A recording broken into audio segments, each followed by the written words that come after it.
We're ready to go now. Mr. Mugabe, the talks on the future of Rhodesia are expected to adjourn for Christmas quite soon. Do you feel that much has been accomplished in the past 7 weeks? I think from our point of view, much has been accomplished. We have managed to place our thinking in regard to the formation of interim government before the British, and they now know what our stand is. We stand for the transfer of power. But I think another great thing which has emerged is the revelation that the reason why this conference was ever convened was to try to prevent a radical government emerging in Salisbury, and rather to try and produce a moderate government here. This is what Mr. Crossland has said. It's quite alarming.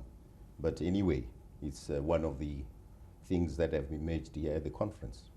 Are you satisfied with the way that the talks are being held? Yes, there is nothing quite extraordinary that has happened. We did query the procedure which Mr. Richard was following earlier on when he insisted on bilateral talks. But he amended this procedure, and we are happy about things, about the way the things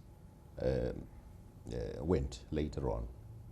To the unschooled observer, it looks as if really not that much has been accomplished. I mean, you've more or less agreed to disagree on a date for independence, but other than that, you don't seem to have made much progress, particularly with the white Rhodesian delegation. Why is this? Well, we came here first and foremost to negotiate with the British colonial power. In other words, the existence or the presence of the Smith regime here is quite irrelevant. We have regarded them as an extended British delegation, and at no time did we recognize them as a delegation in its own right. Yesterday, a couple of the American officials in the Kissinger party called what's been going on in Geneva a tribal dance, and they really don't feel that much progress will be made until the next set of meetings. How do you react to a Well, if it was a dance to our own tune, and not a dance to the Kissinger tune. And we are happy that if we have danced, we have remained constant. Our step has been always that there must be a transfer of power to the people of Zimbabwe as such, and not that there should remain effective power in the hands of the settler community, which is what Kissinger had intended should be achieved by Geneva. Do you feel that will you first of all return to the talks when they resume, if they resume? Well, that depends entirely. If the circumstances are correct, namely that the British will regard it as the guiding theme of the conference, that there should be transfer of power to the people of Zimbabwe, we shall consider attending. But if it is to share power with the white community, which apparently has emerged as the new thinking on the part of Britain, that of course we shall resist. Guerrilla activity is escalating at a very rapid rate right now in Rhodesia, and you claim to represent the fighters of the country. Are you responsible for giving instructions that the fighting should escalate? We are responsible for guiding the war, for supervising it. We started our liberation struggle in earnest in 1966. It has continued ever since, and there is absolutely nothing new.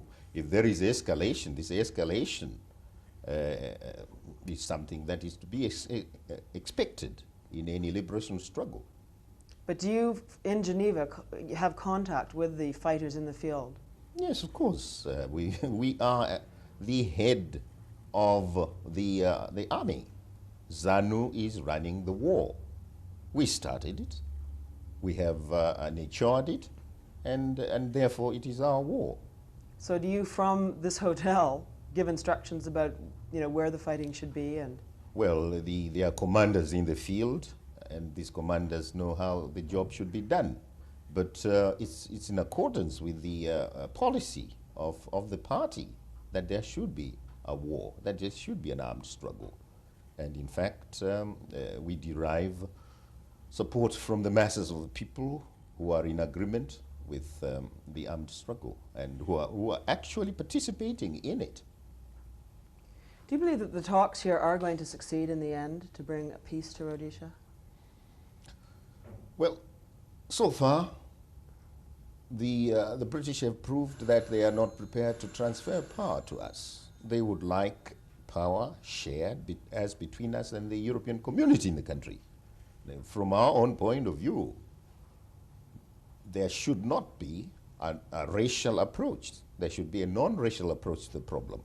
And what is required is for Britain to accept not just that the principle of the transfer of power is non-negotiable, but also that in accordance with the acceptance of this principle, power should actually be transferred. If Britain accepts these two postures, then obviously there won't be any difficulty. Do you think Britain is going to accept these two postures? Well, this is what we don't know. But going by what has now emerged, apparently Britain is not prepared to have power transferred. They're prepared to have it shared with the European community. What will happen if Britain, as you suspect, does not accept the demands that you are making? The war continues. How much longer do you think it will take for you to gain your ends? That's of course a question we cannot answer. But going by the progress which the war has made so far, I think it won't take long before we are right in Salisbury.